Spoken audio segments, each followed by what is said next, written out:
Okay, good afternoon, everybody. I think we will get started.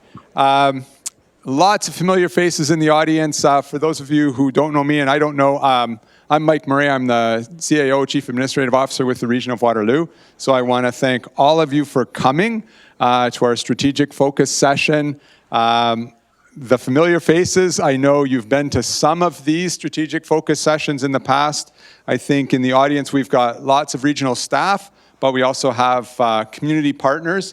And today's event is jointly sponsored by the region and the Crime Prevention Council. And so I think there's Crime Prevention Council members, Friends of Crime Prevention Council, and I would say region community partners, people involved in Wellbeing Waterloo Region.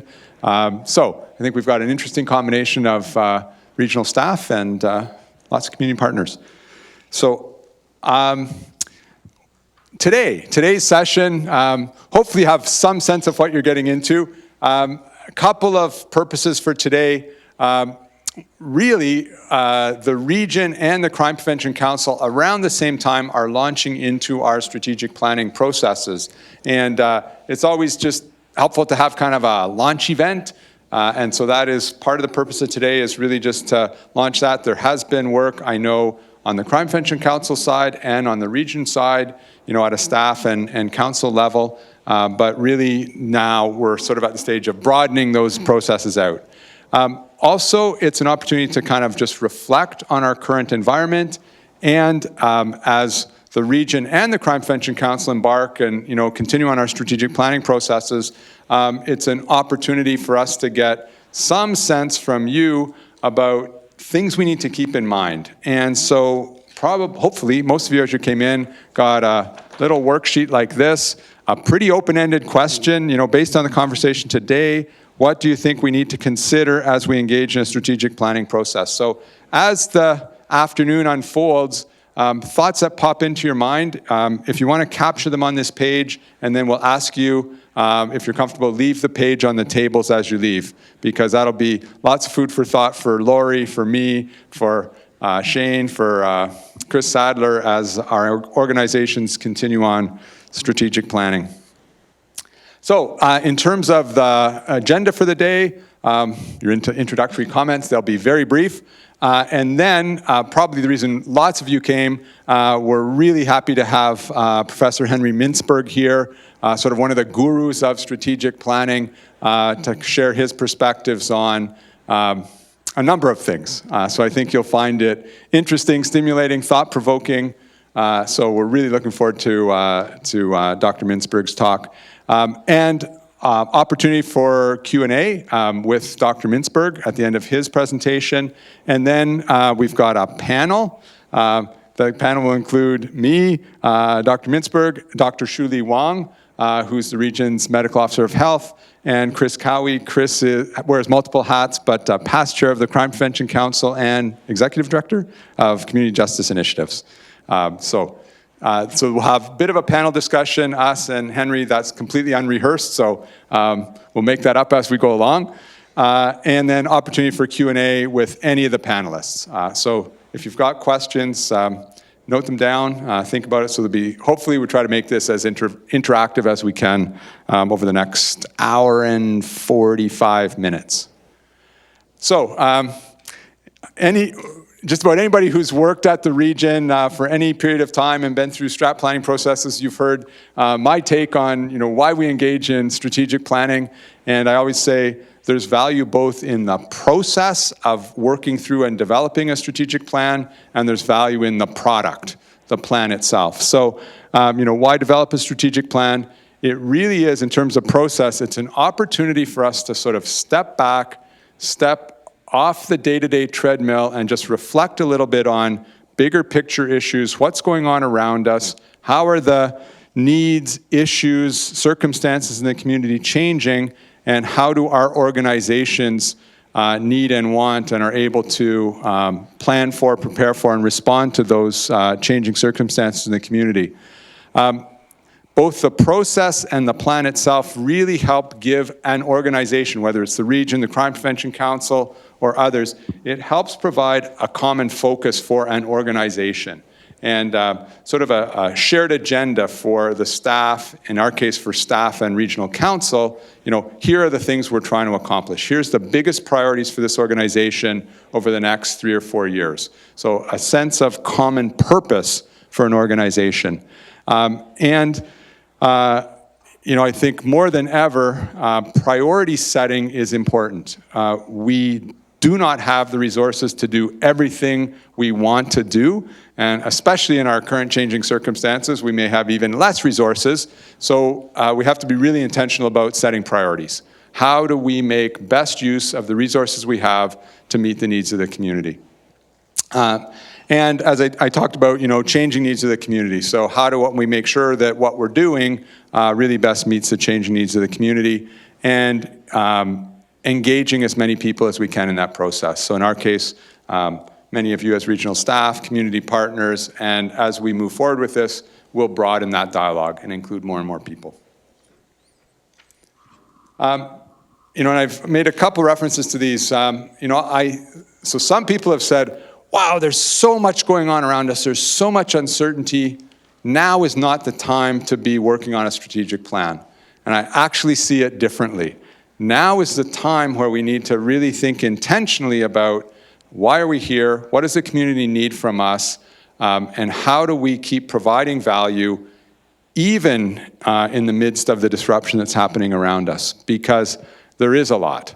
All of regional staff dealing with this provincial government, and it's sort of like every day there's new information, mostly challenging, and other organizations, whether it's healthcare, education sector, just about every sector in the community is experiencing some sort of disruption. And that's, dealing with provincial government. At the same time, there's all kinds of other disruptions happening around us, technological disruption, the sharing economy. There's just dozens of things going on around us that create this sort of cloud of uncertainty. So that's the circumstance that, we're gifted to have. And so our challenge is, what do we do with that? And how do we work within those challenging circumstances, try to make sure that we're relevant to the community, try to make sure we're adding value, and try to chart a path forward. So I think that that's one of the important reasons for engaging in these kinds of processes, even in times of great uncertainty. And also, as challenging as these circumstances are, they really are opportunities to think differently, because, the region's been on a journey of exploring innovation, and, one of the things we say is, we're not able to solve the problems we have, at the same level of thinking we were at when we created them. We have to think differently, and so some of the challenges that are coming at us, like really, if we're going to deal with them, we all have to think differently. We have to find new ways of working together. There's some folks here who are engaged in Wellbeing Waterloo Region. One of the whole premises behind Wellbeing Waterloo Region was, how can we, as a community, work differently together to tackle some of the big challenges that are facing us? So I think some of these challenges just add impetus to that. So that's the relatively brief introductory comments. So I am now going to turn things over to Shayne Turner. Shayne is the chair of the Crime Prevention Council, and Shayne is going to introduce our guest speaker.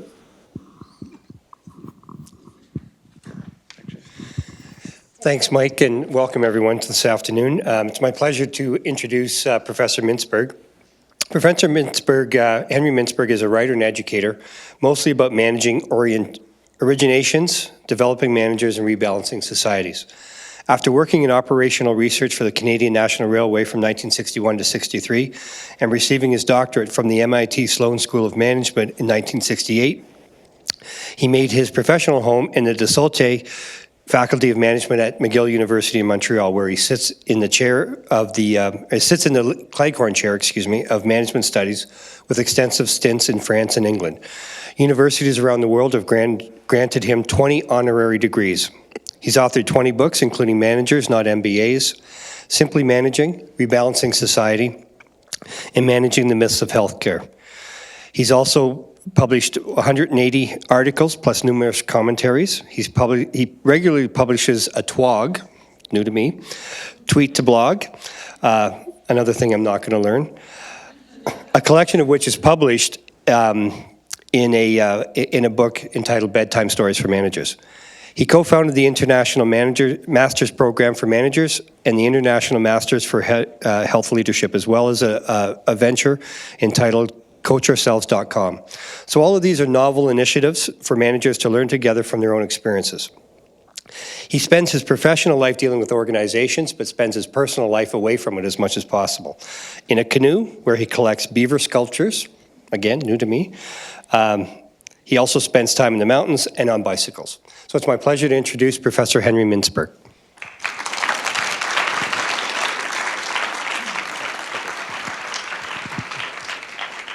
So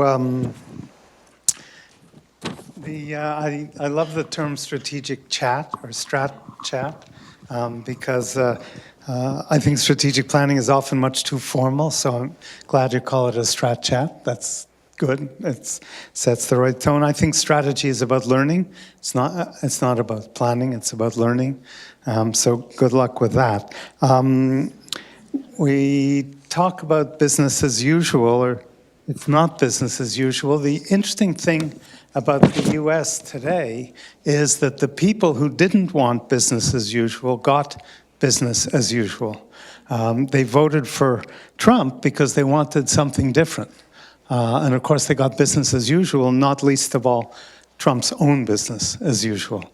So there's something strange going on in the world today, and we all kind of feel the consequences of it. And if I listed it, global warming or income disparities or waste or whatever it is, everybody knows all the consequences of it. And the election, probably the scariest thing of all in the world today is the election of thugs. All over the world, in Hungary, in Poland, in Venezuela. I dare not mention the United States or Ontario, but other places. And something strange is going on because people seem to be electing the very people who can't possibly deal with the problems that they're worried about. And so people get it wrong.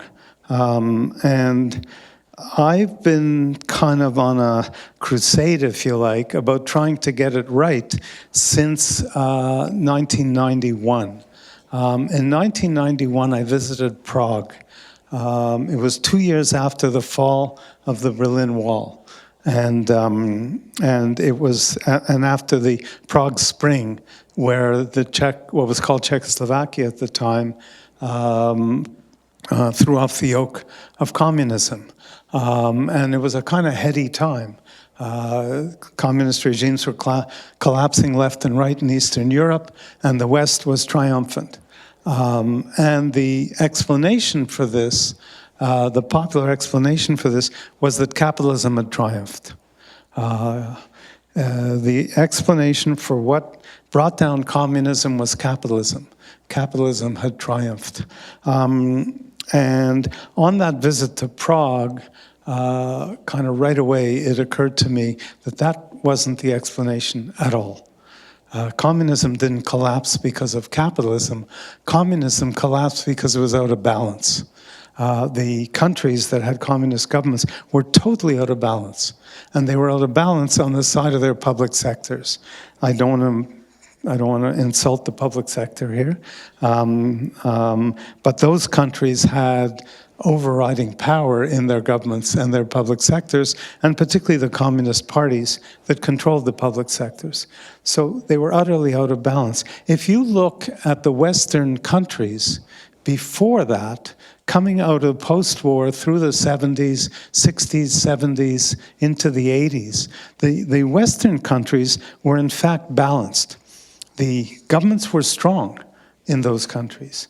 And let's take the United States, because government remains strong in Canada, unlike some other countries. But in the United States, government was strong. Tax rates in the 60s were running, I think the marginal rates were running something like 70 or 80% in the United States. Corporate taxes were high. People were taxed extensively, and yet the the economy was booming. Welfare programs, Lyndon Johnson's, what do they call it, the Just Society, I think? Lyndon Johnson had all kinds of welfare programs in the United States. So the country was balanced across its public sector, which wasn't dominant but was strong, the private sector, which has always been strong in the United States, and something I call the plural sector. You never heard of the term plural sector, but you've heard the term civil society, you've heard the term NGOs, non-government organizations, you've heard the term not-for-profit organizations, and so on. The plural sector, which is largely community-based, consists of all those organizations and institutions, and the proper word is associations, that are owned neither by governments nor by private investors. Okay? Co-ops, for example. We all own co-ops. Many of you own Mountain Equipment Co-op, right? Because you paid $5 sometime, God knows when, to be a member of Mountain Equipment Co-op, or you belong to a cooperative bank or something. In the United States, which is the land of business, there are more co-op memberships than people. There are 350 million co-op memberships in the United States. It's huge. And then if you add up all the organizations that are neither government nor business, it's enormous. McGill University, where I teach, is not government. It's funded by government, but it's not government. And it's not business. It's not investor-owned. It's not profit-making. Greenpeace, Doctors Without Borders, Amnesty International, all the famous hospitals in the United States, almost every single one is neither private nor public. They're all plural sector. So there's a third sector in society that's rather critical. And the reason I emphasize that is because you can't balance a stool. If you take a stool, something you're sitting on, you can't balance it on one leg. And communism tried to balance Eastern Europe societies on one leg, the public leg. Okay? Today, the United States is trying to balance its society on one leg, and that's the private leg. The private sector has become dominant in the United States and other countries. It's become more powerful in every country, including our own, although I wouldn't say it's dominant here the way it is in the US. But in the US, the private sector dominates. And so capitalism didn't triumph in 1989. Balance triumphed. But because we misunderstood that, we all misunderstood that, capitalism has been triumphing ever since in all the Western countries. And if you look for countries today that are truly balanced across private, public, and plural, that are still balanced across private, public, and plural, it's hard to find very many. The most obvious in the world are the Scandinavian countries, which maintain that balance. Canada does, to a certain extent, to a great extent. New Zealand, some other countries around the world.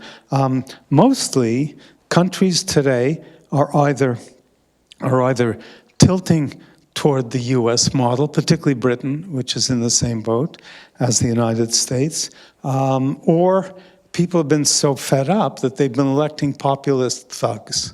As in Hungary, as in Venezuela. And I picked those two examples because Venezuela went left and Hungary went right, and what difference does it make? Ultimately, they're both cases of dominating autocratic governments that are dominating their countries and that are throwing their countries out of bounds. And these are populist governments. They're both populist in the sense they're community-based. Nazism was community-based in Germany, in the sense that it grew out of community groups. Nazi groups, Nazi parties, as most political parties, grow out of communities. And so we have community-based imbalance in favor of the plural sector in countries like Venezuela and Hungary, or we have government-based countries still, as in China, or we have private sector based countries. And my basic argument is that until we get back to balance, things are going to get steadily worse. And we live in a country, thankfully, that has not only maintained a certain balance, although it's always under threat, but we've maintained a certain balance in this country. And by the way, in a province like Quebec, the sense of community is probably the strongest in the whole country.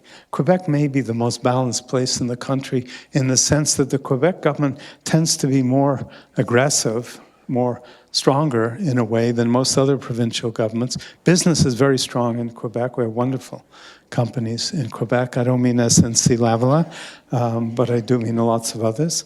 And the community sector, extremely, extremely strong in Quebec. So there are places that maintain that balance, but we have to get back to it in many other countries. Okay, let me get a little bit more formal. Keynes, a famous economist, said that in the long run we're all dead. Very famous comment he made. Very interesting comment because he's an economist. And what he meant was that in the long run, each of us is dead. There's no sense of community in economics. The collectivity is not a factor in economic thinking, except a few economists, but generally not. But the long run is getting shorter, and we may all be dead together because of global warming, because of income disparities, because of potential for nuclear proliferation, and so on and so forth. So I talked about 1989. This is a map of global warming by country. All the countries in the world are listed around the perimeter, okay? And this is 1985. This is 2016, just to give you an idea of how fast that's happening. And look at this. That was 1990, just after 1989. So what you have from the fall of the Berlin Wall to here is a shocking change. And that change has not taken very long. And if you keep projecting where we're going, I don't have to tell you about global warming, okay? But you can see kind of what's going on, okay? The Berlin Wall fell on us in the sense that we misinterpreted why it came down. If we had realized that balance had triumphed, we would have been smarter since 1989. We're not smart at all, okay? Okay, this is what markets used to look like. Remember those markets? You probably have one on Saturday here in Kitchener-Waterloo, or several. That's what markets used to look like. That's what markets look like now. So markets are markets that used to be the heart and soul of community. I spent a lot of my life in France. Love to go to the markets on Saturday morning because markets are the heart of the community in France. Even in Paris, you know, where everybody thinks hectic and frantic and all that. When people sell you things, they'll sell you a duck and they'll take 10 minutes to explain, well, 5 minutes to tell you how to cook it. There's a kind of sense of camaraderie. There's a sense of togetherness in a market. We're losing that and getting more and more of this. So let me give you a bit of history. A turning point, a tipping point, a turning point, I forget the vocabulary I'm using, a turning point, a tilting point, and a tipping point, okay? So here's a quote from Thomas Jefferson in 1816, who talked about our moneyed corporations which dare already to challenge our government. So Jefferson recognized the problem in the United States of the balance of power between the private sector and the public sector, and the need for it. But of course, the American Constitution didn't introduce checks and balances between sectors. It introduced checks and balances on the public sector. And the divisions of power, as you hear them every day in the news today, between the executive branch, namely Trump today, and the legislative branch, Congress, and the judicial branch. But by introducing checks and balances, and of course, why did they do that? Because they were challenging the King of England, who had too much power. in their view, government had too much power, so they introduced checks and balances on government, which weakened government and strengthened the private sector. I should say, when I talk about the private sector, I'm a huge fan of the private sector. I love my car. I like my $20 watch. I like my iPhone. I love eating in good restaurants. I love the private sector in its place, which is the marketplace. Okay? And if you want to know about the private sector out of its place, read 500 articles in this country about SNC-Lavalin. That's the private sector out of its place, which is in the public place, in the public sphere. And we've got to get the private sector back into its place where it serves us properly, which is the marketplace. So what we had is the Supreme Court of the United States in the late 19th century recognizing corporations as persons in the eyes of the law. And then in 2010, they introduced, or at least they made a judgment on Citizens United, which opened the doors wide open to corporate and private donations to political parties. What the Supreme Court of the United States did is they legalized bribery. And it is destroying American democracy. We don't have that here, and yet we still have the example recently of SNC-Lavalin getting its employees to make donations to the Liberal Party and then paying them back for those donations. They were trying to get around the limits on what corporations in this country can donate. Meanwhile, in the South, it's out of control. It's out of control. The American democracy is collapsing because of this. Okay, and that was the tipping point that threw the country completely out of balance. Look at some of these statistics of America today. The rates of incarceration, got an expert here who can answer that question, but I think it's supposed to be the highest in the world for incarceration, or at least certainly of the developed countries. Obesity, I think second to Mexico. Drug use, huge. I don't mean pharmaceuticals. Income disparities, the worst of the developed countries. Income disparities. And social mobility, that's the shocker. Social mobility is the chances, if you're poor, the chances of your children doing well is called social mobility. That's why people moved to the United States. That's why parents sacrificed their lives so their kids could do well. A Canadian child of a poor family has 4 times the chances of succeeding of an American child in a poor family. Just think about that for a minute. America has the lowest incidence of social mobility among the developed countries today. So these are the consequences we're seeing. Okay, so as I said, you can't balance a society on 2 legs. What we have in our politics, ever since they sat on 2 sides of the French assemblies 200 years ago, we had the Ancien regime sitting on the right and the commoners sitting on the left, and we've been living with that kind of politics for 200 years. I call them pendulum politics because we swing back and forth. So you get a Liberal government in Ontario that passes some legislation, then you get a Conservative government who comes in and nullifies that legislation, and then you'll get maybe the Liberals back, or maybe you'll get the NDP back, or God knows what. They'll pass some new legislation, and we keep going back and forth. And while we're doing this, of course, the private sector does what it likes because it's not being controlled by either side because the legislation doesn't last. So we're sitting with pendulum politics, okay? Which really means political paralysis, okay? So Ford may think he's running the province for now, but this too will change. And I think people like most of you who work in the public sector at this level, municipal and regional, probably your most common expression is this too shall pass, right? So we'll live with Ford somehow. Of course, God knows what will come next, but so So you need the third leg for balance, and I call it the plural sector, okay? And it's community-based, okay? And what is it? I mentioned it already. It's all kinds of associations, all the activities.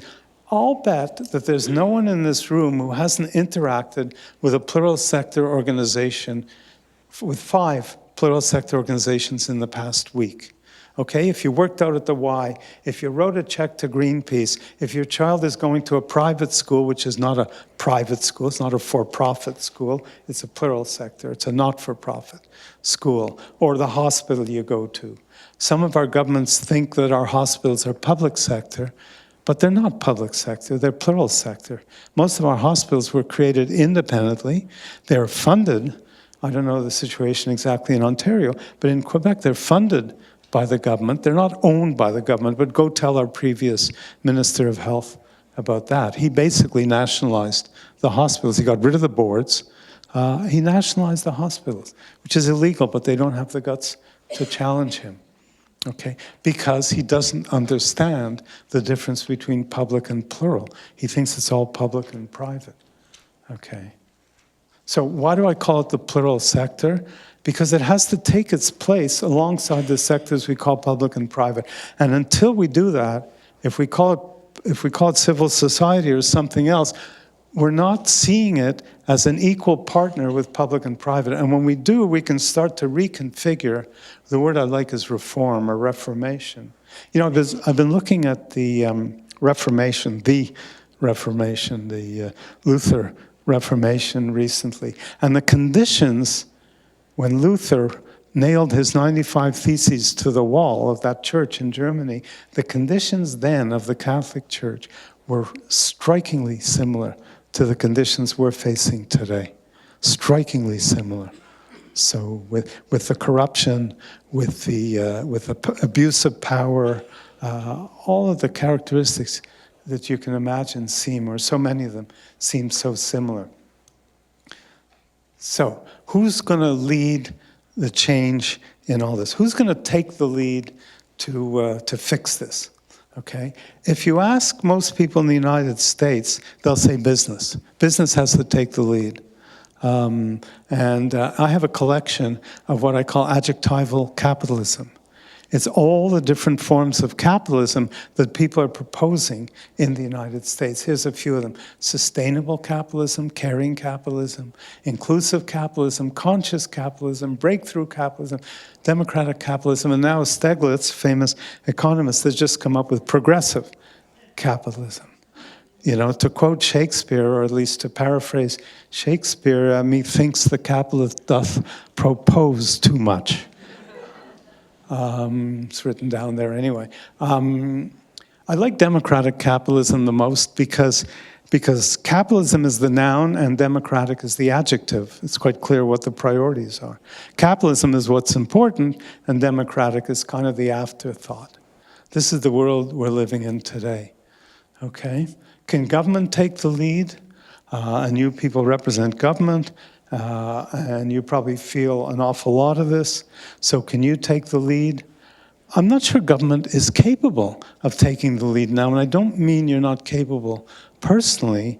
I mean that government has been so co-opted by business, and overtly in the United States, but even covertly in this country, there's certainly limits to the things that governments can do because business is so powerful.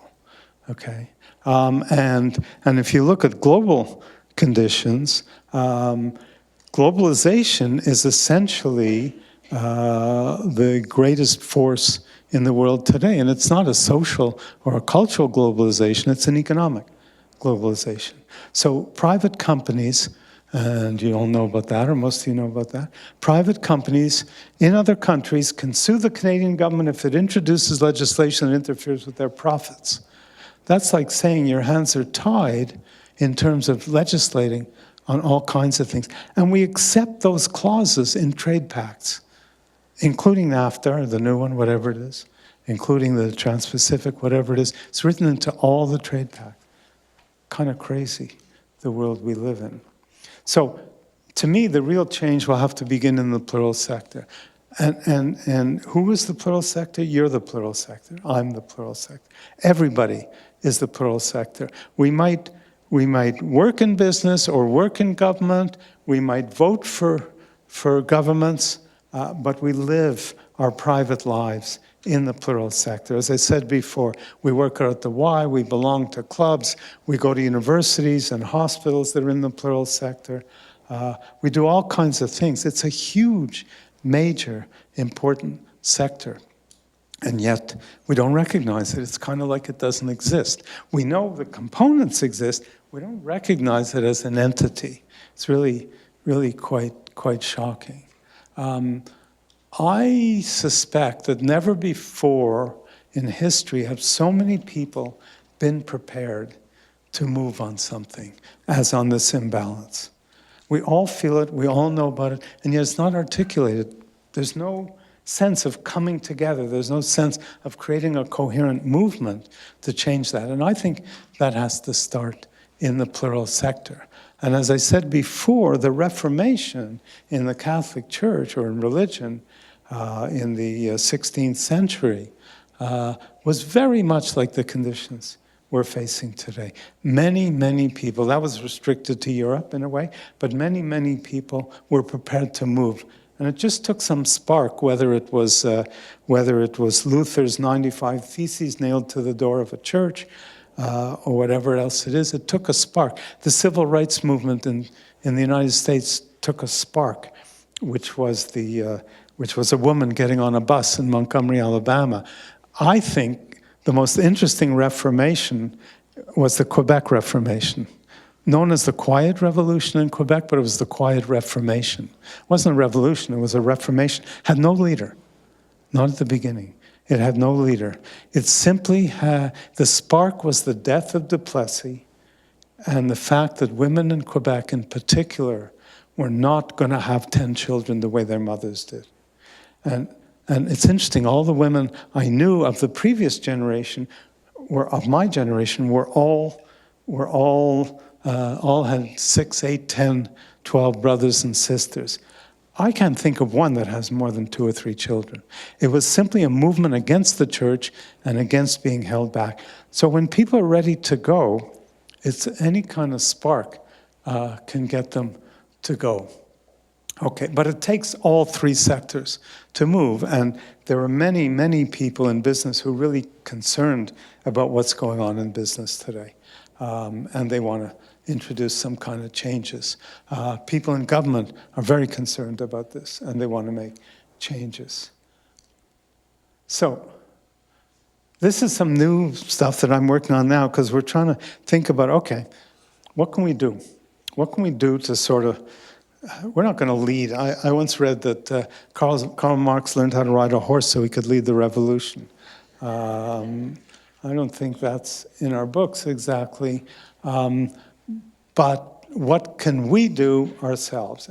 And I'm working on 3 things. The first thing is a map. The map shows the 3 sectors. It shows ourselves at the bottom, grounded, and then it shows the 3 sectors, so we can see this public-private plural clearly. Then I'm working on a table. And what we're going to do, it'll take me about an hour and a half. Is that okay? I'm going to go.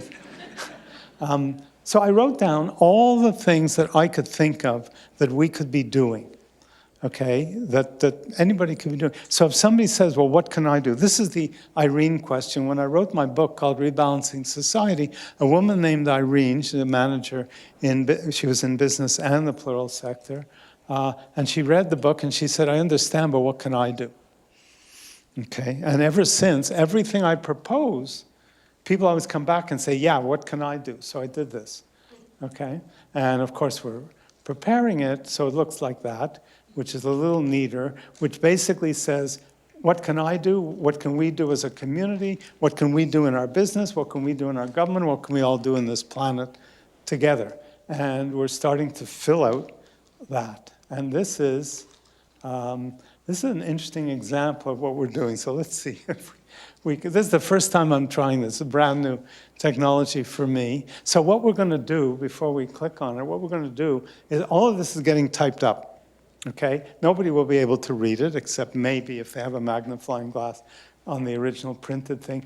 But every little box, there's going to be 15 of them, will have something to click on. So if somebody says, what can I do personally, we click on that one, and that's what we get. Yeah. Put on a sweater instead of turning up the heat. Okay? In other words, what can I do? That's the first thing you can do. Why is it that every time, I can't remember an exception, every time I go to a restaurant in the heat of summer in Montreal, I have to take a sweater? What is going on? What craziness is going on? And so we close that and we say, okay, what can we do as a business? So let's try that. Okay, we can reform or else abandon the stock market. The stock market is horribly dysfunctional. It just drives a kind of more that is killing employees, damaging the environment, and doing all kinds of things. So come back in a few months and there'll be 15 of these things and we'll be able to click all over the place. Okay, so let me just conclude with this and then we can chat and have questions. Thomas Paine wrote a pamphlet called Common Sense, which helped to set off the American Revolution. And he said, we have it in our power to begin the world over again. That's quite interesting thing he wrote. And he was right in 1776. Can we be right again now, or can we afford not to be right again now? So let me stop it there. Thank you. And we'll take questions and comments and so on.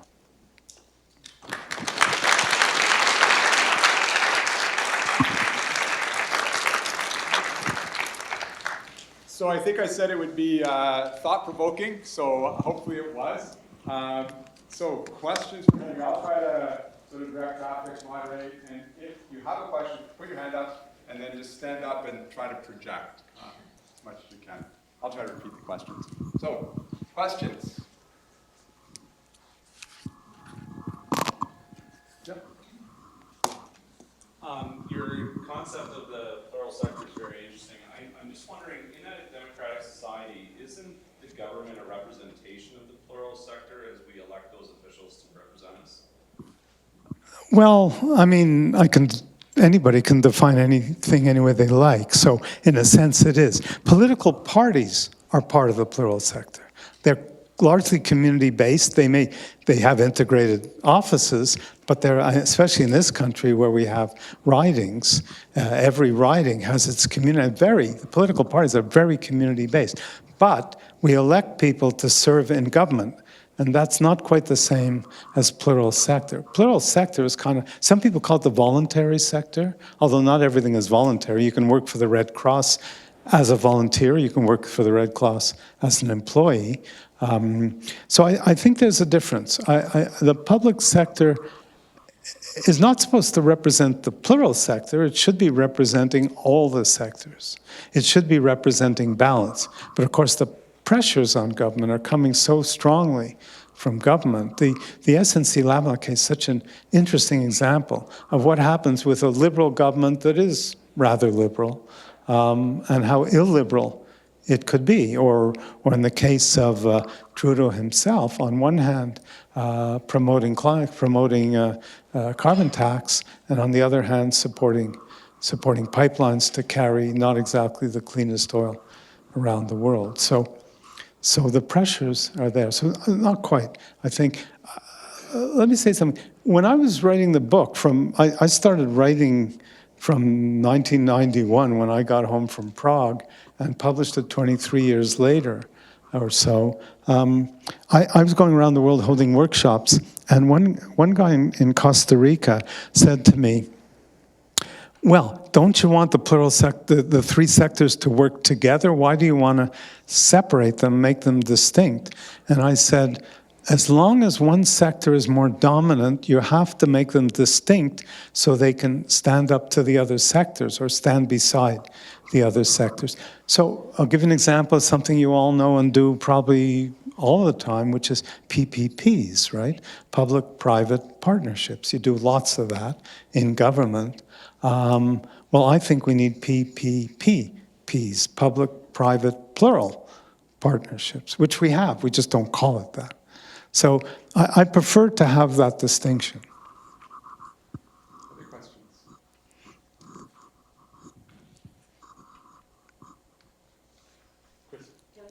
Do you want me to stand up? Oh, it went on by. Did you do that? It went on by itself. So, one of the messages that I hear from you is that it's a bit about staying in your lane, doing, for the kind of private sector to be responsible for the marketplace and government to govern, and the plural sector. To kind of engage community. And I want to get to how this is important for strategic planning. Because I don't know about anybody else in the room, but I have read more than I care to remember strategic plans that look like business plans. Right? They have a target, and they have a 3.4.1 subsection A, and with indicators and measurable, et cetera, et cetera. And as somebody that has lived and worked in community development all her life, they've never made sense to me. They try to push something into a box that is a forever changing and morphing kind of event. And I think that has become even more so the case over the last few years, maybe decade. The world is changing at such dizzying speed that by the time we printed our last strategic plan as a crime prevention council and the ink was barely dry, some of the targets that we had set no longer made sense. I'm just curious about your comments about that. Is it about staying in your lane, or how do we liberate ourselves from that, and what kind of planning, if any, should we be doing? Yeah, I'm not sure about the connection between those two, but let me comment on both. I think business has to stay in its lane because it's so much of its activities are out of its lanes.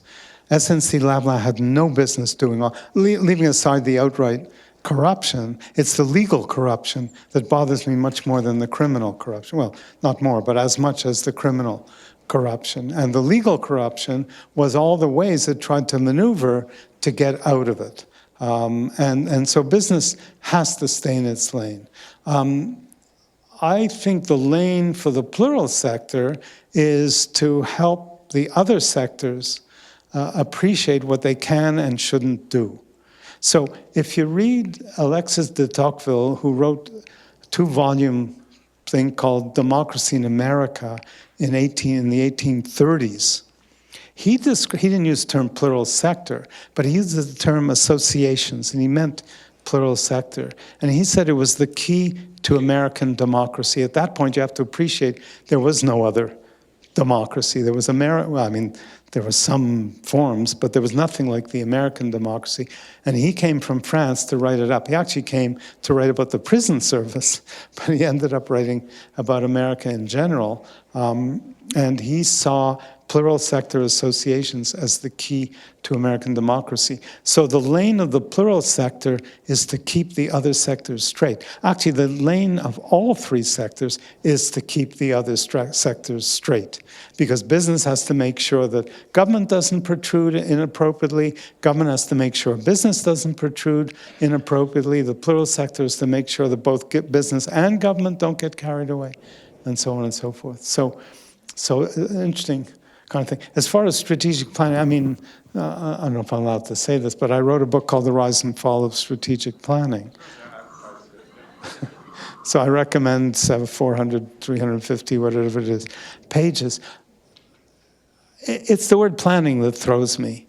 That's why I like strat chat, because, and the way you characterize it is the way I see it. This is a way to step back and reflect on what you're doing.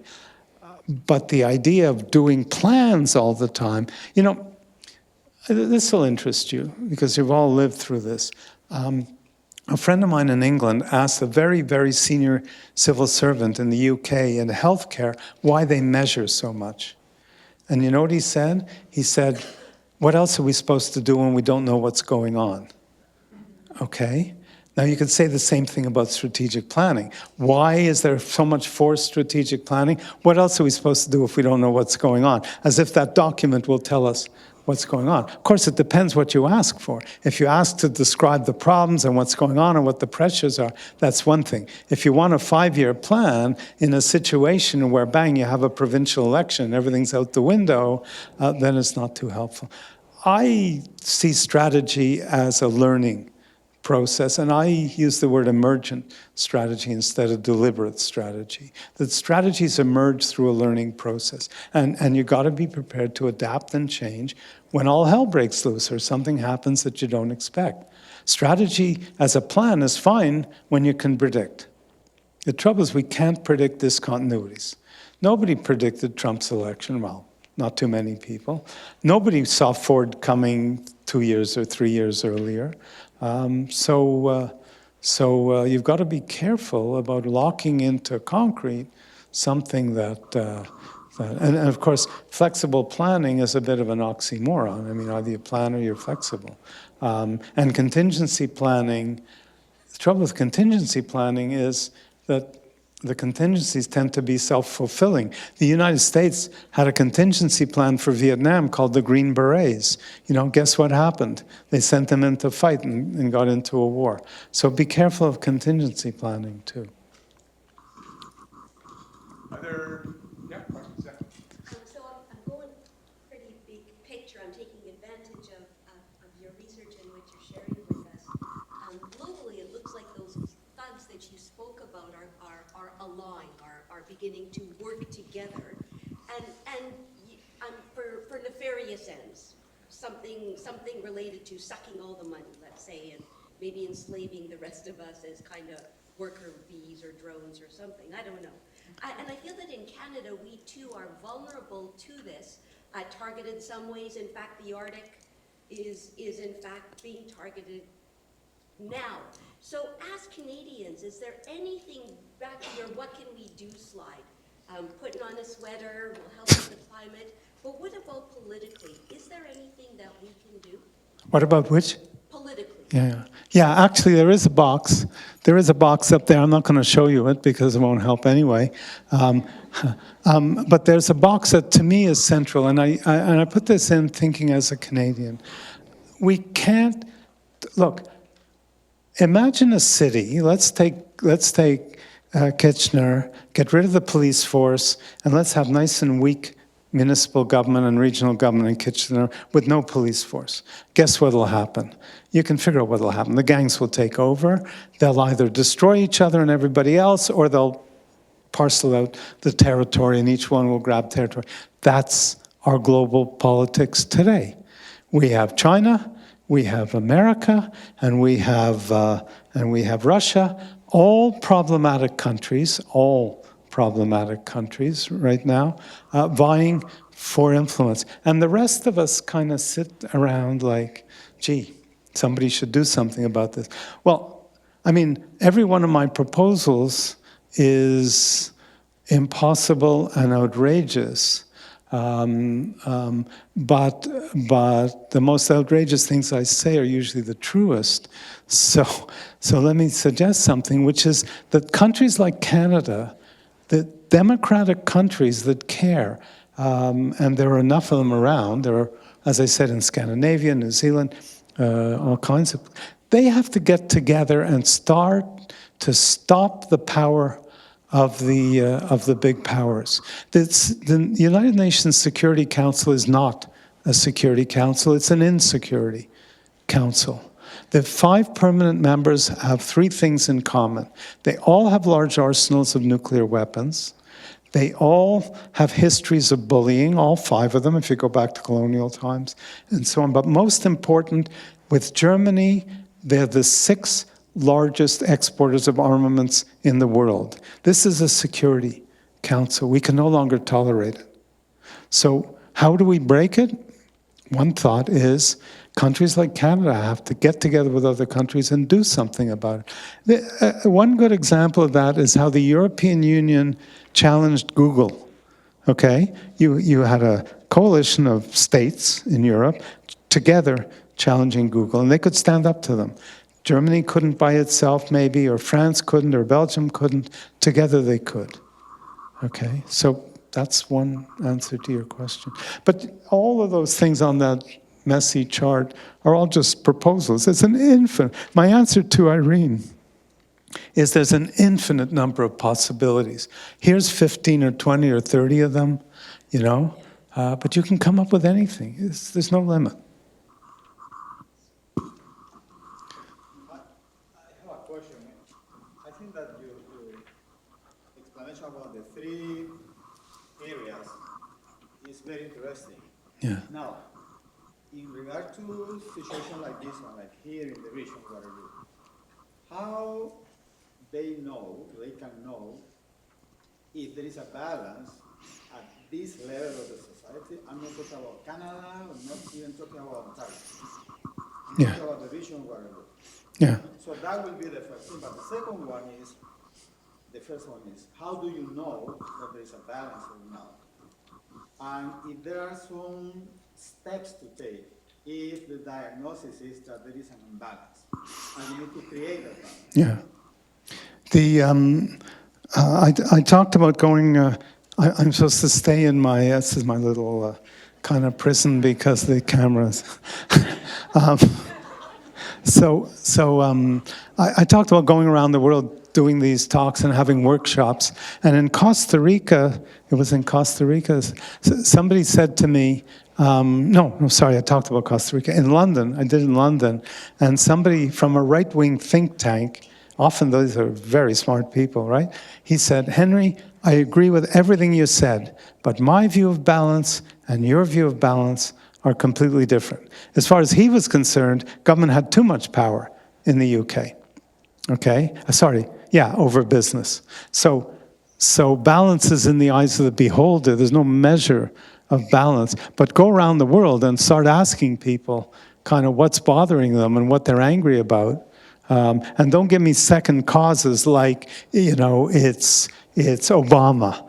No, let's talk about specifically what's causing the problems that you're having to deal with. You're consuming too much sugar. That's why you're obese. Why are you consuming too much sugar? Because the sugar companies are mounting a lobby like the tobacco companies did to stop anybody from restricting them. Okay? So if people feel, Catholics in Germany in the 16th century felt that the Pope and the Catholic Church was corrupt, out of balance, if you like.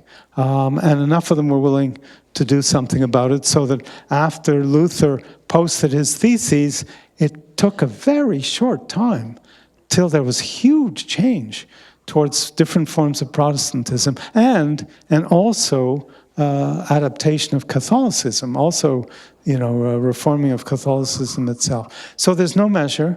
And your other question, what do you do? Go back to the chart. There's a million things you can do. It depends what the problem is. If the problem is obesity that you're worried about, then it's got to do with sugar consumption. If the problem is global warming, then it has to do with what kind of car you're driving, and other related things. Put on a sweater. So it's not going to solve the problem, but if billions of people put sweaters on more, the problem would be alleviated.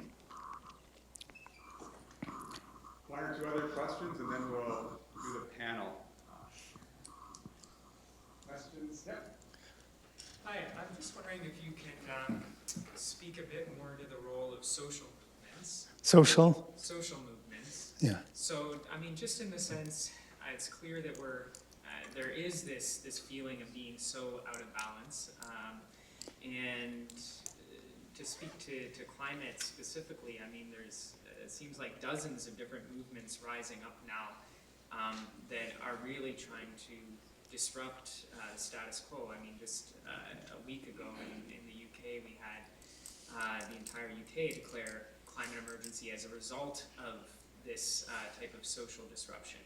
So I'm just wondering if you could speak to the importance of that disruption in getting us back to balance. Yeah, I've thought about that, and some of those scribbles are about that, and I skipped over, when I described what's in the plural sector, I didn't mention it, but I include social initiatives, where people get together and form a club to do something, and social movements. I talk about both of those. My chief take on social movements is that marching is nice and feels good, but it's not going to do it. It's targeted, legally targeted activities that do it. Not, putting up your tent on Wall Street doesn't do a thing. Going after something that Goldman Sachs did that's outrageous, and there's no shortage of those, is doing something. You target. So I read about a week ago that in Paraguay, which is not a very democratic country and is rife with corruption, the women got so fed up when one particular senator who admitted to corruption wasn't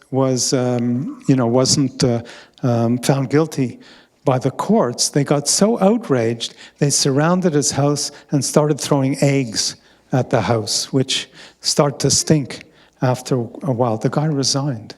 The guy actually resigned. So there are things people can do. If the kids in Florida are really worried about gun control, don't march through the streets. Surround Congress with 1 million kids. And don't leave until you get the legislation. Don't let anybody in or out, or don't let cars in or out, or whatever you want to do. Keep changing, but keep 1 million kids there. And say, we're not leaving until you get rid of assault rifles. Okay? Do something targeted and clever. Okay? Clever is missing. I don't know. Do you know who Saul Alinsky is? I don't know how many people. If you know, only us older people know who Saul Alinsky is. But read Saul Alinsky's Rules for Radicals. Okay? He tells a story in the book, I think it's in that book, about people in San Antonio, Texas, who were fed up with their phone company that was manipulating in some way. So they all paid their bills 1 cent extra.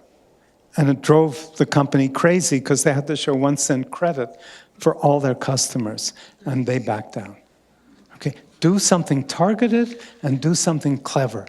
Legal, targeted, clever. It's not hard to do. Okay, don't march. Oh yeah, sure, march. It's good. Marching's good. Brings attention. I shouldn't say don't march. Couple marching with targeted, clever campaigns.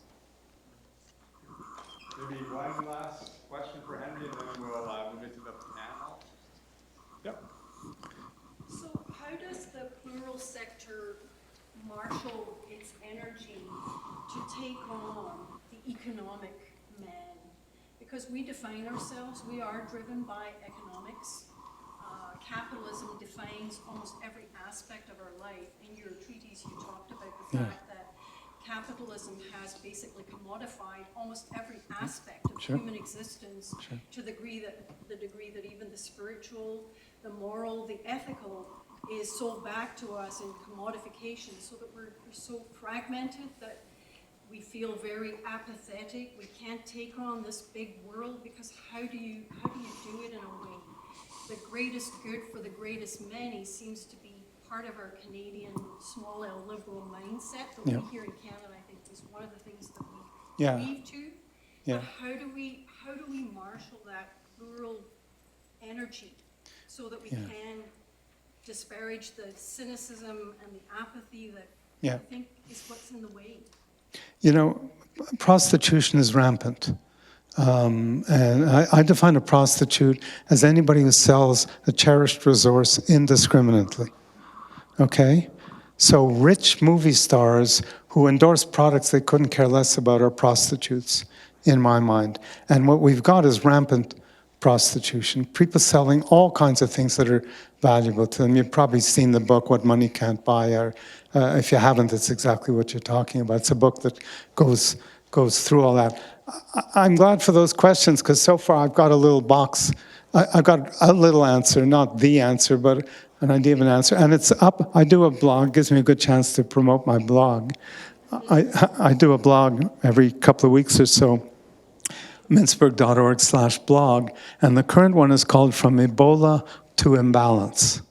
Okay, and it's co-authored with Joanne Lieu, who was one of my students in our master's program, and she ended up running Doctors Without Borders worldwide, and she had a huge role to play in waking the World Health Organization up to the Ebola crisis a few years ago.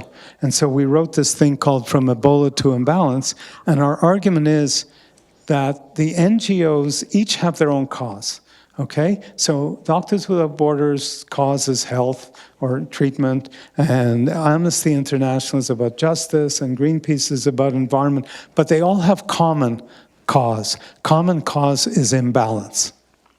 The imbalance in the world is causing the warming that Greenpeace worries about, the justice that Amnesty International worries about, a lot of the wars that MSF, Doctors Without Borders, worries about. And so they should be getting together and issuing some kind of statements about common cause. It's very hard to get them together. You know, the difference between business and the plural sector, the private and the plural sector, when business wants something, they're terrific at getting their act together. At Davos, they get their act together. Okay, with chambers of commerce, if they want tax reduction, they get their act together. A couple of years ago, for the first time, I went to the World Social Forum.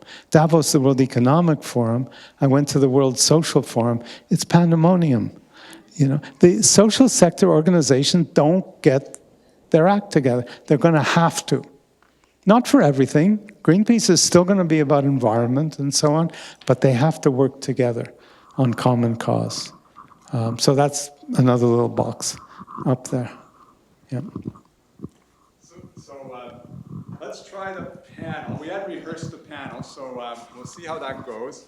I think so Henry, you get the reading slot there. Where'd I put my pad? And I should have done this at the beginning. Clearly, move. I should recognize Chair Karen Redmond. So our regional chair Karen is here. So welcome, Karen.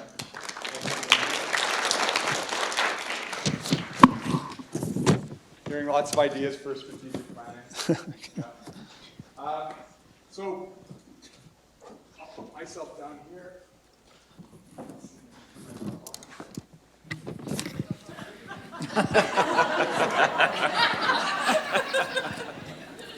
Just scratch that from the recording there.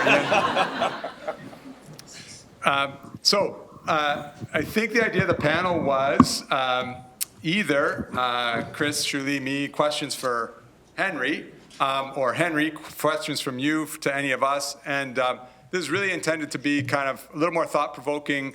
And if it sparks more questions that you have for any of us, me, Hsiu-Li, or Chris, about reflections on strategic planning, context, the world that we're living and working in, it's I think a good opportunity for that as well. So I think maybe we'll just open it up. Chris and Hsiu-Li, you've been kind of sitting, listening, and so either of you want to kick things off? Reflections or questions for Henry? Okay, I'll start. I was wondering, Professor Mintzberg, if you would have suggestions for those of us who work in the public sector about how to get a better pulse on the emerging issues that are important to the plural sector. Oftentimes, we hear from very vocal citizens, but we often wonder, are we hearing from maybe the more silent majority? And are there things that are building and growing right now that maybe one day will, burst, and that we should really have a better pulse on in order to better inform our services and programs? Well, it's an interesting question. Particularly, Yeah, you can use that one. use this one or that? Use that one. Okay, so it's an interesting question because I suspect the problem isn't so much hearing it, but being able to do something about it. Because we do know, for example, or Trudeau knows, that most of the country is in favor of a carbon tax. Okay, we know that. You don't have to go out and ask people in your bowling club if people are in favor of a carbon tax. I'm not sure that's the place you want to ask. Who knows? But we know that. The trouble is that the loud voices get heard. And by the way, we don't have a free press in Canada. We have a corporate press in Canada. In the last 2 elections, every single English language daily but one, the Toronto Star, endorsed the Conservative Party, and with Harper running again, and the Globe and Mail managed to go so far as to say, well, we don't like Harper, but we endorse the Conservative Party, as if Harper's going to win the election, and then say, well, the Globe and Mail doesn't like me, so now I'll resign. The Globe and Mail couldn't even bring itself to say, look, we're in a quandary, you decide. They had to support the Conservative Party again. So, and so you have a majority of the population, or a plurality of the population, supporting the Liberals in the last election, and all the daily newspapers, English ones, except the Star, supporting the Conservatives. So how do you get balance when you have that? We need a free press in order to have balance. We have a corporate press. So we need to, I think it's the same thing on carbon tax, that if 20 million Canadians, I don't know what the figures are, but let's say 20 million Canadians care somewhat about carbon tax, having it, and a million, whatever it is, 3-4 million Canadians care passionately about not having it, then guess who wins? Now, I'm not in favor of democracy that lets the majority bully the minority, but in a case like that, yes, it's necessary. But, I don't know what the Globe and Mail is saying these days about carbon tax, but hearing it is partly, let me give an example from management. It's in from healthcare, would be interested, but it's not exactly that, but I think it tells the story. Because when this guy in England said, what do you want me to do when we don't know what's happening, so we measure, we had somebody come into our class in London who was head of all the kind of non-health social services, like for the elderly and for the disabled and so on and so forth. And he was running this for all of England. I mean, that's big. And he said, every Friday morning I go into the field. And first I speak to the clients without the professionals. Then I speak to the professionals without the managers. And then I speak to the managers. So you can do it.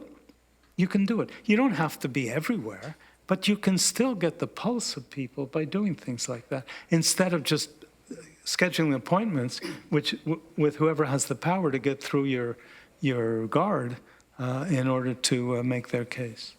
And so we're working on a document now that lists, it'll be ready very soon, that lists sort of like a sort of declaration of what people can believe in. And one of them is that we need the tables of public policy to be filled, the chairs to be filled with people who care about the common interest and not private interests.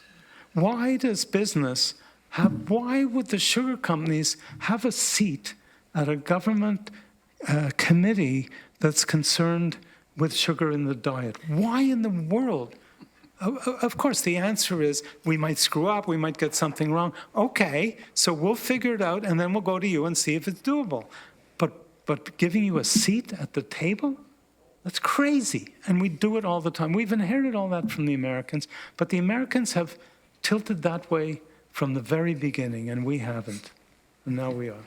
So thank you. So it sounds like a couple of things we could do that you mentioned include reaching out to the people we want to hear from, and taking our seat at those tables in order to influence policy, not being afraid to take our place. Yeah. So I was asked to be a part of this panel because I represent quote, the cash-strapped NGO charitable organization, so which is sort of a subsect of the of what you're talking about with the plural sector. So a charitable organization would be one component of that. One of the things that when you ask the question too, Hsiu-Li, is that oftentimes governments are actually fairly good at being able to reach out and get the pulse, get their finger on the pulse of what's happening, what's going on, and what people's needs and communities' needs really are. After going away, seldom do things really happen consistent with the way that they should. So there's a disconnect there. That is the problem.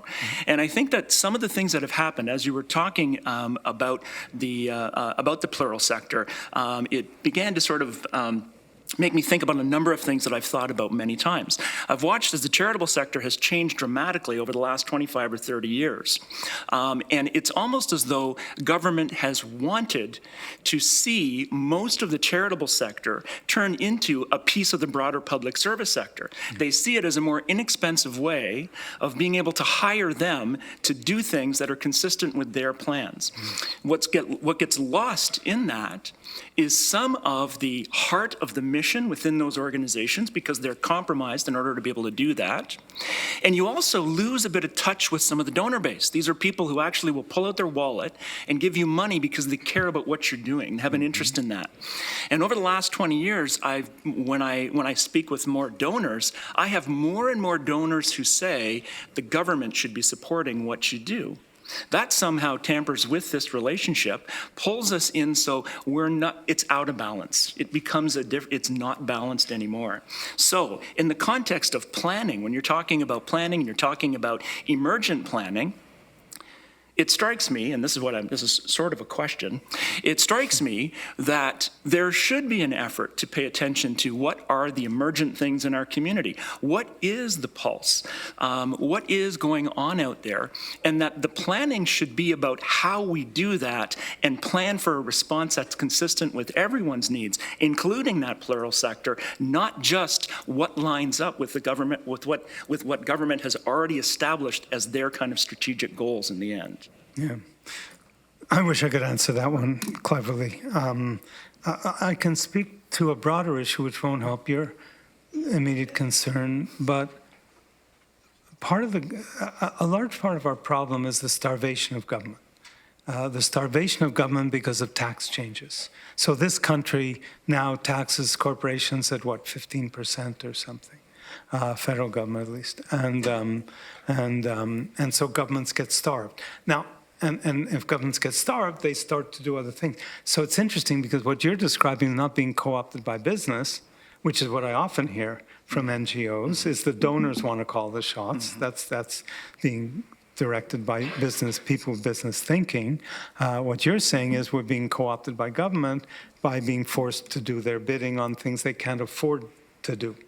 And so, or maybe they want to pay us to do it and we can do it cheaper. That's exactly what I'm seeing, and so much so to the point where even a lot of the leadership training for the nonprofit community is how you can align some of your goals and desires with that of government in order to be able to access funding, which to me is not, that's not driven missionally anymore, and we need to move it in the other direction. You become co-opted by government. Let me take the example. It addresses the issue partly, but it's not going to address it directly. I was intrigued by the marches in France, the Yellow Vest marches. It reached and maybe went higher, but I saw a figure of 77% support of the population, which is enormous. To get the French to agree to anything is amazing. They got 77% support for these guys. And where did it come from? Well, it's actually France is very interesting because Italy and Hungary and Poland and God knows who else all went right. France, the French electorate rejected the right and they rejected the left. And they went down the middle with Macron. Okay, and what did Macron give them? Macron gave them liberal democracy. Liberal democracy is supposed to be the center, speak to most of the best-known pundits in the United States, like Madeleine Albright or people like Stiglitz or whoever, and they're all fans of liberal democracy. Well, the idea of liberal democracy, this is where the rising tide raises all boats comes from. That liberal democracy was a form of democracy where you opened things up so much that people that people were freer, they could create enterprises, they could build, and so on and so forth, and you had democracy.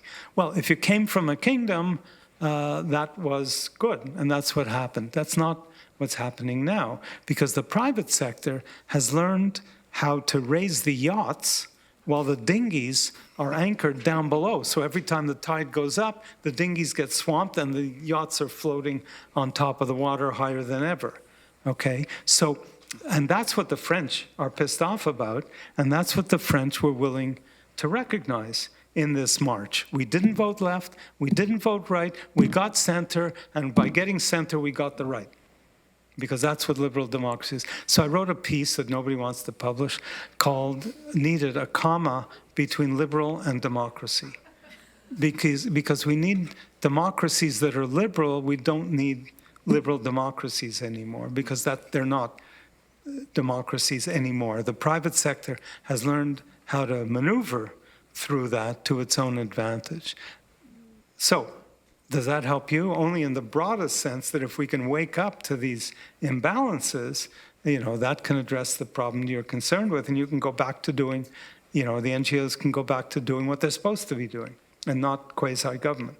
But as long as government is starved, look, the globalization scenario, which is part of that article, the globalization scenario is as follows.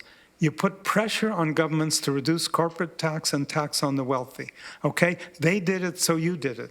So Canada keeps reducing, whether Harper really had to do it or not, but it was convenient for him, and after all, some other country did it, so we have to keep reducing our taxes on the wealthy, so they'll all come in. The government gets starved. What is the first thing it does? It cuts services, okay? What's the second thing it does? It raises regressive taxes. Regressive taxes are taxes that don't hit the wealthy harder than they hit regular people. What's the regressive tax in France? It was a tax on diesel fuel that hit truckers and car owners who had diesel engines, okay? So suddenly, they're taxing them so that, if you're driving a Mercedes and you got to pay another 10 cents for diesel fuel, who cares? But if you're driving a taxi in London, in Paris, or you're driving a truck on your own in France, and suddenly you got to pay that extra tax, that's hurting you, especially when globalization has leveled out salary increases. There's been a lot of union busting, been a lot of moving stuff offshore, and so on and so forth. One last comment. If you work for McDonald's in Copenhagen, you earn $25 an hour, okay? Now, if I want to buy a Big Mac in Copenhagen, that $25 an hour costs me $1 more. Can I afford $1 so that that person working for McDonald's can live a middle-class life?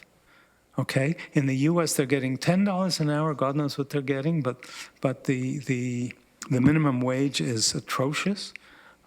People can't afford it. They get cut. They get angry. They vote for Trump, and it gets worse. That's the scenario we're in. So welcome to the club. Thank you. That was very encouraging. Well, we've got to wake up. Maybe I'll just change gears a little bit. So from a kind of regional municipality perspective, so I'm going to just sort of a reflection. This might be a little bit self-serving, and it'll end in a question. So the whole concept of balance, private, public, plural, it sort of strikes me, we can strive for that at different levels, like international, national, and more local. And so this is sort of the self-serving part. It seems to me it's probably easier to get there at a local level, and kind of in the sort of city-state sort of realm. And actually, when I think about lots of things that go on in this community, we actually have a lot of I would say partnerships between plural sector, private sector, public sector, sometimes all three at the same time, sometimes two of the three. So that's kind of the self-serving observation is I think it's maybe easier to try to get to balance at a local level. So I'm interested in your reflections, whether, you kind of buy that or not, and then whether you've actually got any places you can point to at any of those scales that you think are getting it right and getting more towards balance. Like, are there any good models that, either us at a municipal level or, provincial, state, national level can look to? So there's a couple questions there. Terrific. Okay, I buy it. All right, great. I bought it, and I have bought it totally, because I've seen enough about how municipal governments are starting to be the places where things are happening. And I think the reason is that the closer you get to community, the more you get conversation and dialogue and sharing. And the bigger the... And not to interrupt, but, I think you look at action on climate change, it's happening at a local level, Yeah. at a municipal level. I think, even in Canada, municipalities are taking it more seriously than provincial and federal governments. Yeah. So Yeah, sorry. yeah, and that's one of the brightest spots from what I've heard. And have I seen other examples? I'm intrigued by Brazil, even despite what it just did in its recent election. Porto Alegre became, a city in the south, became famous for introducing participative budgeting in the whole city. And many, I don't know if that's come to Canada, I haven't heard people talk about it, but it's spread through Latin America. Yeah, that would scare the heck out of our CFO. Okay, but it seems to work, and it's interesting. The other thing is, if you look at the Economist list of the most democratic countries in the world, this is really interesting. As I remember, I looked at the list recently, I think the first 10 are all small. The first middle-sized country is Canada at about 10 or 11. It's the same phenomenon, that the smaller the country, the more the sense of community, the more people can work together. The larger the country, look at the largest countries in the world, okay? I won't speak about India, it's complicated. Certainly China, Russia, America, now Brazil, but certainly China, Russia, America. Actually, the most populous countries in the world are China, India, US, I think then Brazil, something like that, then India, then whatever it is. But the big countries have a lot more trouble getting their democratic act together than rather small countries. You don't have to be tiny. New Zealand is 5 million people, Ireland, the Scandinavian countries, Canada does okay. Germany, I think Germany is probably the largest, somewhat rather balanced country of all the countries in the world. So it supports what you're saying. It's an important feature. The trouble is we have to do things on a global scale too. And what we need on a global scale is some kind of different, something different than the Security Council of the United Nations. Just not at this right this moment. Chris, anything? What's that? Oh, sorry. I just wanted to jump in. The other thing that sort of came to mind with some of the things that you were talking about, it sounds like your sort of approach to planning tends to be a little bit more asset-based than needs-based as well. To be able to look around at what kinds of things are going on in a community, what kind of activities that are happening that need to be supported, as opposed to always looking at things through a needs-based lens. What do we need next, or who needs help? Mm-hmm. Is that part of what you see as part of the planning that you're talking about? Well, I didn't use that vocabulary, so I'd have to think about the connection between the two. My view of strategy comes from a different place. It doesn't mean it's not consistent with what you're saying. Strategies, when we don't know what to do, strategy is basically, if you know what to do, you're just carrying a strategy forward. You know, you're carrying, if what you're doing works, then strategy is kind of more the same. All right, that's okay. But if you don't know where you're going, then you've got to learn your way to that. And when it's really complicated and unpredictable, then you've got to learn it one decision at a time, one action at a time. In other words, what do we do now? The answer to the question is, what do we do next? And try something or try a few things. And if it works, we do more of it. And if it doesn't work, we do something different. And we take decision after decision until we converge on what works. In other words, we learn our way to a strategy by converging on what activities work best. Okay, I've thought of that through more an institutional way. And I wanted to say before, by the way, that balanced institutions you can add to your list too. Not just balanced governments at different levels, but balanced companies that give workers certain kind of say in what's going on and so.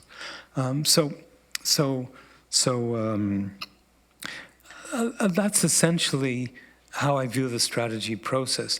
Now, I guess I'll give you my favorite example of strategy because it's something everybody can relate to, although it's business, and that is how did IKEA get into the business of selling unassembled furniture? The reason is obvious, right? That it's cheaper for them, it's cheaper for you.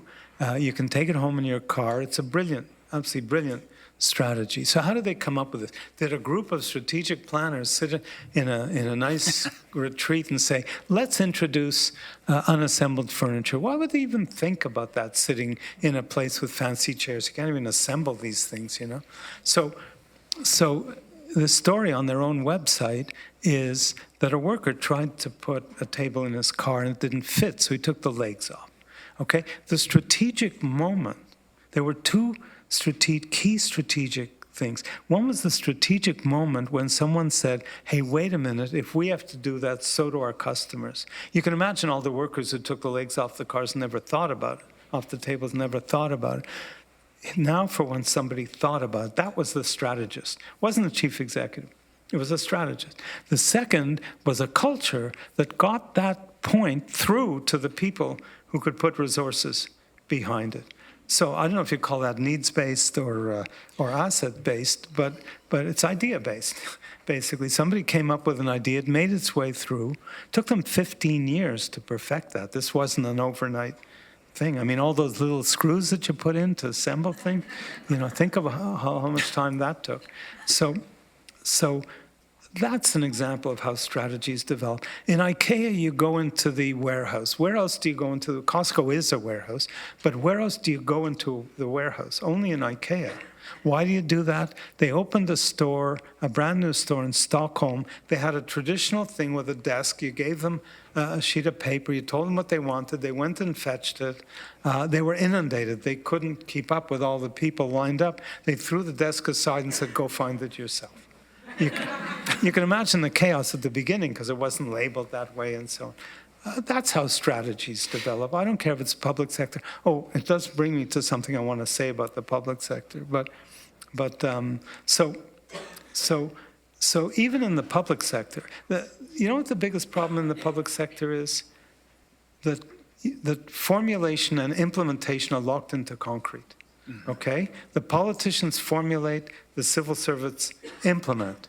If you watch strategy in business that really works, it's not about formulation and implementation, it's about trying things. And you keep trying till you learn your way to it. But when a traditional strategy fails, you know, coming from the council, the smart people, when it fails, who gets blamed?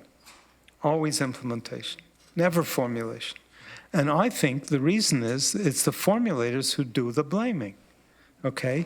We formulated this brilliant strategy and you dumbbells weren't smart enough to implement it, okay? Now, if the dumbbells were smart, they would say, if you're so smart, why didn't you formulate a strategy that we dumbbells were capable of implementing? After all, you know who we are. And if you formulated an unimplementable strategy, that's your fault.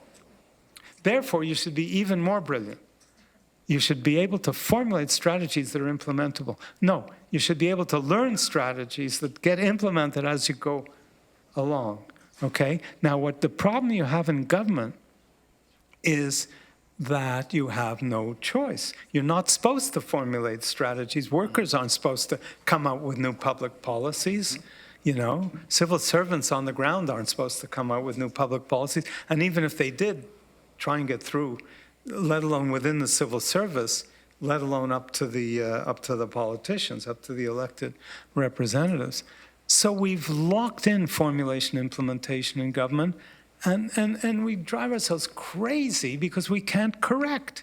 Because they get a brilliant idea in Queen's Park or in Ottawa or somewhere that's absolutely unimplementable, but over in Kitchener or Moose Jaw, they're not capable of implementing it. But who can they tell?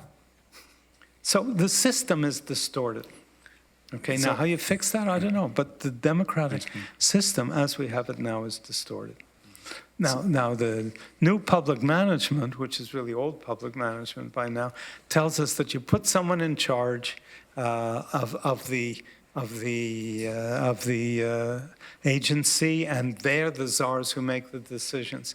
It's a wonderful idea, but it doesn't work in government, because as soon as something goes wrong, the politicians intervene, as we expect them to. So we've really got to rethink how we make strategy or policy in government. So From again, the bottom up. Again, to be kind of self-serving from a municipal perspective, so I would say that is one of the advantages of local government is, look around this room. So here we've got people at all levels in this organization who will have opportunities to get engaged in helping to formulate strategy. And I think about our interactive sessions with our council, where we've got our senior management folks and our council sitting together, having a dialogue about what are our goals and objectives and what's doable and what's not doable. And trying to have strategy be informed by people who have to deliver it, and also have strategy be informed by clients and citizens and, people who are actually the recipients of the programs and services that we provide. So, I know it's self-serving, but I think that's one of the advantages of local government being closer to communities, closer to the people that we actually serve, rather than provincial and federal governments. And I think we've all had those experiences with, trying to implement things that frankly are unimplementable. Yeah. You walk down the street and somebody's going to say, hey, Mike, what about this? Or, you tried this, doesn't work. The lady I get my dry cleaning from. Yeah. She complains about roundabouts every time I see her. Hsiu-Li, and so Hsiu-Li, and then we'll open it up for sort of another round of questions for Henry or Chris or Hsiu-Li or me. So if you've got any questions for any of us or reflections on anything that you've just heard, we'll sort of do the last kind of 15 minutes with sort of open forum. So going a bit towards talking about what's happening currently in terms of, the disruptions, for example, the budget reductions that municipalities are having to contend with from the provincial government. One of the ways that staff have been trying to, I would say, continue to deliver good services in the face of these reductions is to be more creative, to be more innovative. But, the way that government is, even local government, even though we're a little bit more nimble, it tends to be an organization that doesn't move very quickly and that is rather regimented. Mm-hmm. So I was just wondering if you had any suggestions for, what's a way for people in the public sector who have to, continue to ensure they deliver high quality programs while dealing with budget restraint. How can they still look for ways to be more innovative? Let me, I did a blog once on creativity, and I said there's two kinds of creativity. Okay, there's this spectacular creativity. When I listen to Tchaikovsky's Violin Concerto, I can't imagine anybody could come up with this. It is so spectacular. It blows me away. Okay, and then there's ordinary creativity. That guy or whoever said, if we have to take the legs off the chair, so do our customers. That's ordinary creativity. And it's ordinary creativity that changes the world, okay? That person changed the furniture world, okay? And Fleming, with penicillin, changed the healthcare world because he came back from vacation, he had these samples he was working on, bacteria, their mold got into some of them, so he threw them away. He actually threw them away. If you read the real story, he threw them away. And somebody came along and worked with him and said, no, take them out. You used to do things with that.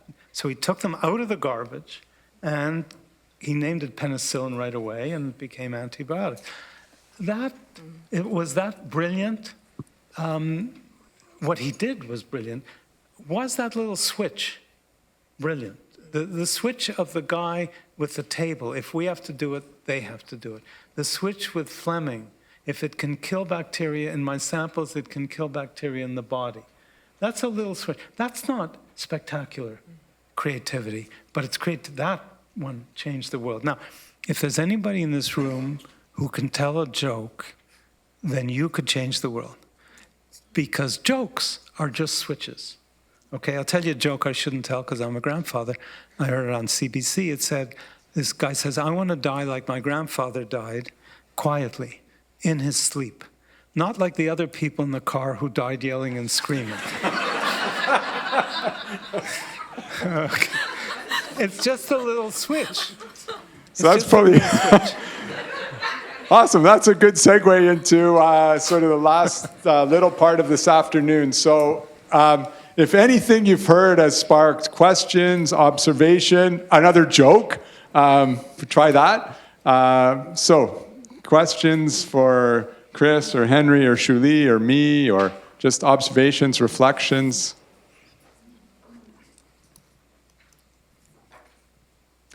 Yep. I had a question about the plural sector and the stated difficulties they have in getting together and getting organized.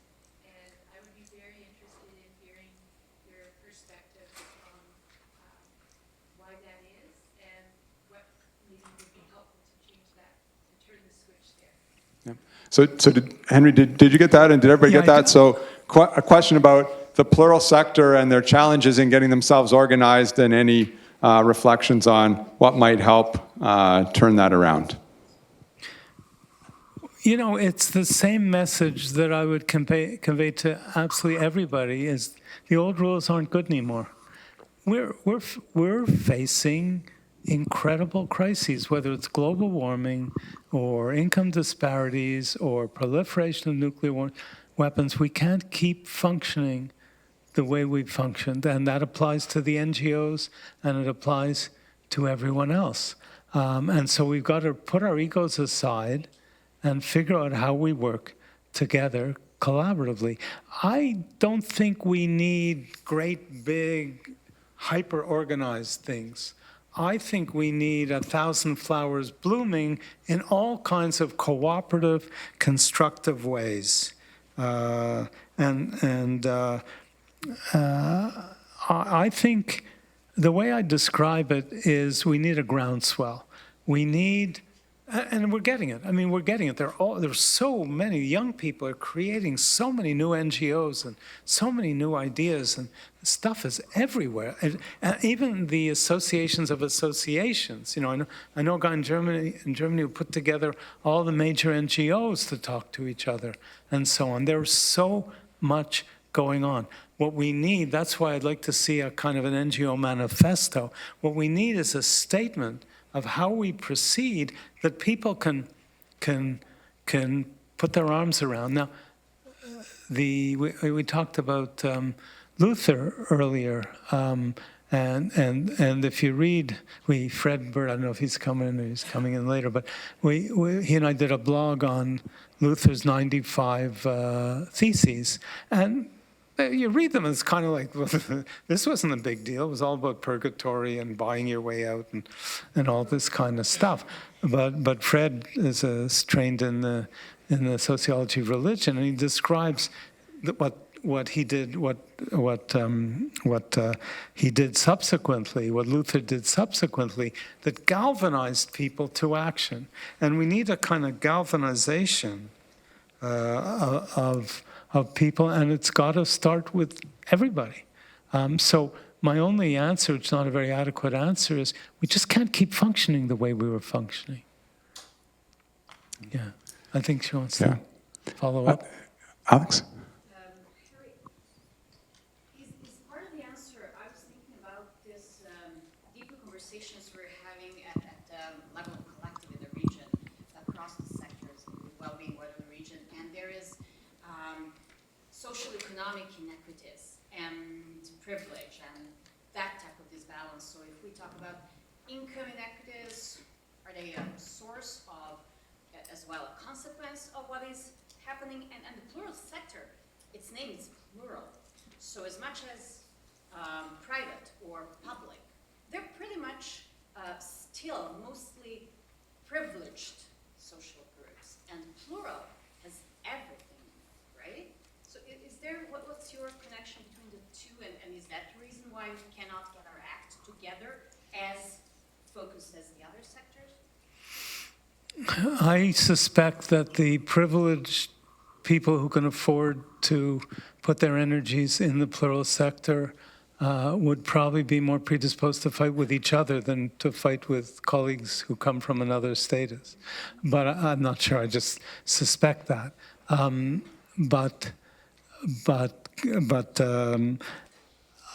The reason I call it plural is because there's such a variety of associations. So the National Rifle Association is plural sector. It's non-owned.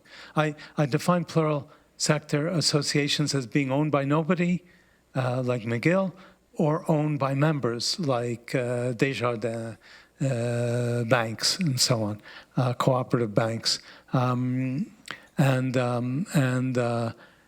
There's a huge variety of those, but it's still limited. We're not talking about traditional businesses. We're not talking about traditional governments. But it is the variety that's part of the problem. But you know what? People get together. When when we go to war, we get governments that work cooperatively with each other because we know we can't afford to have parties screaming at each other in Parliament and getting in the way of war effort. So we know when we need to drop our competitiveness to cooperate, and we just have to be aware of what's going on now. Who cares about global warming? There are a lot of people in Montreal now, in parts of Montreal, who care an awful lot about global warming, who didn't 6 months ago, okay? But the fact that the icebergs are melting is something I read about and worry about, but is that going to cause me to turn down the heat and put on a sweater? I don't know. Is it me? It's not me. It's everybody else. They have to do something about this. Well, it's no longer they. If you're not part of the solution, you are part of the problem. Doing nothing is part of the problem. Yeah.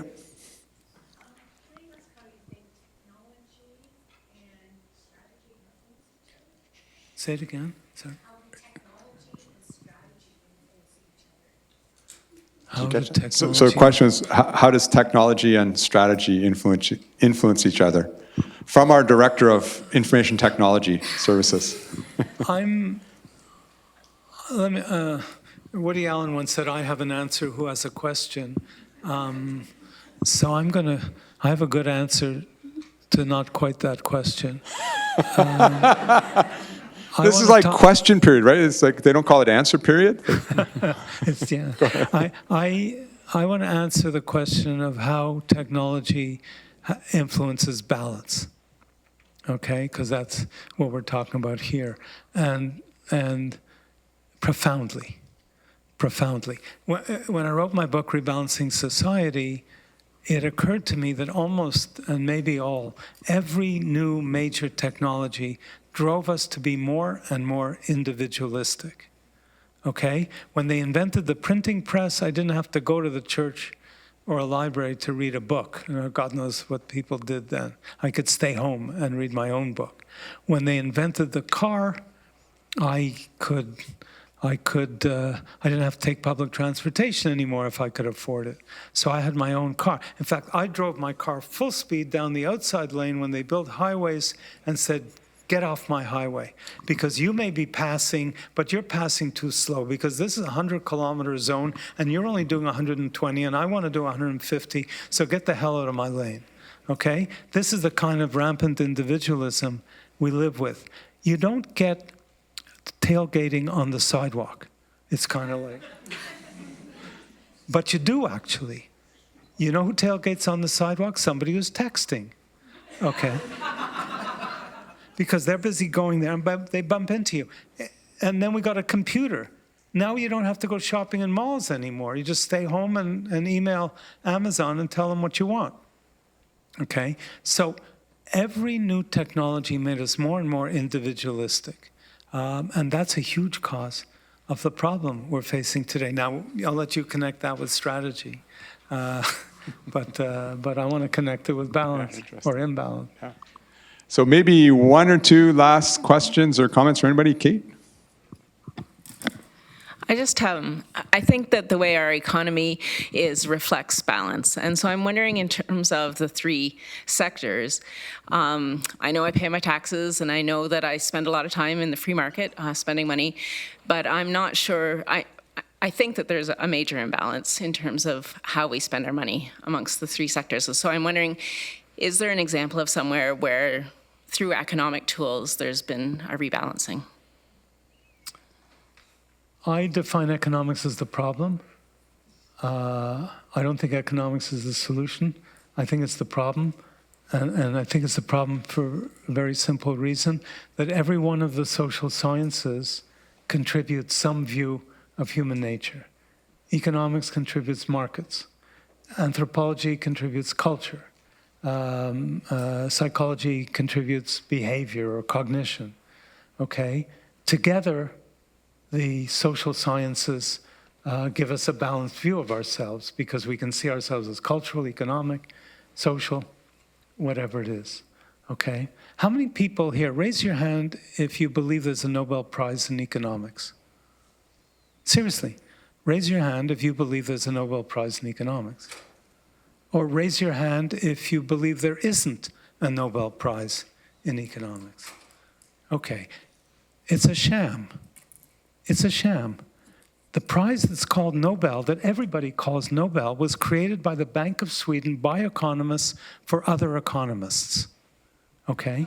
It is not a Nobel Prize. So now they try and call it the Nobel Memorial Prize because the Bank of Sweden called it the Bank of Sweden Prize for Economic Sciences in honor of Alfred Nobel, which was just a con job to get the world to think there's a Nobel Prize in economics. That reflects two things. It reflects the astounding arrogance of the economists, and it reflects the imbalance that is happening in the world because economics is the problem. I skipped over one of the slides that says that the dogma that dominates us now is greed is good, markets are sacred, governments are suspect. That's the model that dominates. It's a dangerous model that we've got to get rid of. We can start by asking nobelprize.org to take the sentence, "This is not a Nobel Prize," and unbury it, because that sentence appears on nobelprize.org, but you got to dig so that you'll never find it. They're chicken to face the economists. It's mind-blowing. It should be right at the beginning. We don't discuss the Nobel Prize in economics because there is none, period. Not a Nobel Memorial Prize, not a Nobel Prize. Nobel created 5 prizes, not 6. But that's what's going on with economics. You get me started on economics. Economics is fine. Economics is fine as a social science. It's not fine as the social science. So any last question, and don't ask about economics. Yep. This is actually a question for you, Mike. Okay. As we go through the strategic planning process, and I think a lot of the discussion today is about balance. So having balance between the public-private sector and the plural sector. Do we think that we have the appropriate mechanisms in place here in the region to engage all the various sectors, these 3 sectors? I've been a little bit disappointed. I feel like a bit of a black sheep here because I come representing business today, and I've been a little bit disappointed with the engagement from the business community in some of the initiatives that are going on right now, Wellbeing Waterloo region amongst others. And so I'm just wondering whether or not we believe we have the appropriate mechanisms to engage the business community in particular in this strategic planning process. So I think the short answer is yes, I think we do. I think we've got the potential for it at a couple of different levels. One, I would say, is sort of at like a system leadership level. One of the things we're just working on now is sort of a community leader forum, and, we've got probably, I would say, 20 plus private sector leaders on the invite list. So I think we've got some mechanisms in place, and we've got, broad, open opportunities, engage Waterloo Region and, some other things that basically anybody can participate in. But I think it's an ongoing challenge. Like I would say just engagement in general is an ongoing challenge. Engagement with the private sector is an ongoing challenge. I agree with you. I think Wellbeing Waterloo Region, it's still a challenge to engage the private sector. And I would say the challenge is on both sides. I think it's a challenge for the region to reach out and engage, but even sometimes when we do, we don't necessarily get the engagement that we're hoping for or looking for. And part of, I think, what's at the root of it is everybody is really busy. Whether they're in private sector, public sector, plural sector, people are super busy. And so for people to take a chunk of time out of their day to engage in, processes like strategic planning, it's a challenge. What we find is issues that are really specific and have a direct impact on a person or a business or an organization, people really get engaged. When it's a little more abstract, like, what are the broad priorities for the region for the next 3 years, it's a little bit harder. So if you've got suggestions about how we do it successfully, we're totally open to it. Yeah. So I think on that note, and the clock depends on which clock you're looking at, but it's ticking down to 5. So I think on that note, we should probably wrap things up. So I want to say a couple of huge thank yous. Thanks to our panelists, Chris Cowie, Hsiu-Li, Wang. I want to say a really big thank you to Lorie Fioze, who manages our strat planning process, who put this whole thing on. So give Lorie a big round of applause.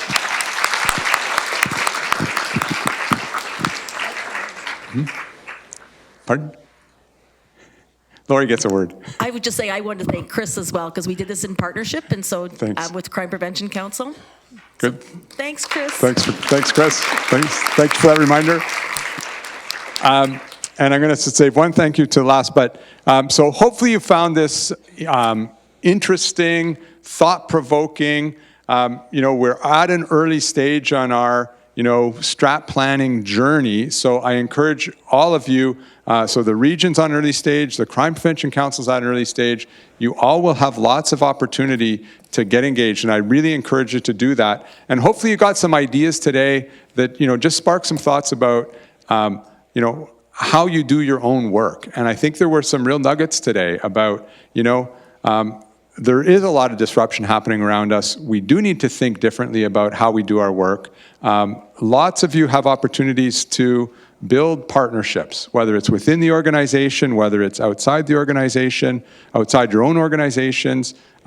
Build partnerships between private sector, public sector, plural sector, whichever sector you're part of. I think we've all got opportunities to do that. And I think the circumstances we're working in really give us an opportunity and, frankly, a compelling need to do things differently, think about things differently. So I just encourage you, take what you heard today and just think about it in terms of your own organization or part of the organization, your own work.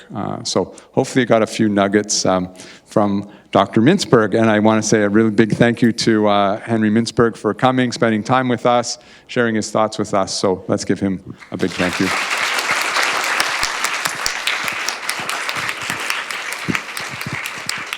So on that note, so I would ask if you have jotted down some thoughts on your little worksheet, please drop them off as you leave. And Lorie, any last words? Yeah, I just wanted to say thanks to our sound crew, Bob, Ian, and Van, and also Carl for all his help. I want to say thanks to our crew to help to make the event, and also thanks to you, Mike. Appreciate your moderation today. So, okay.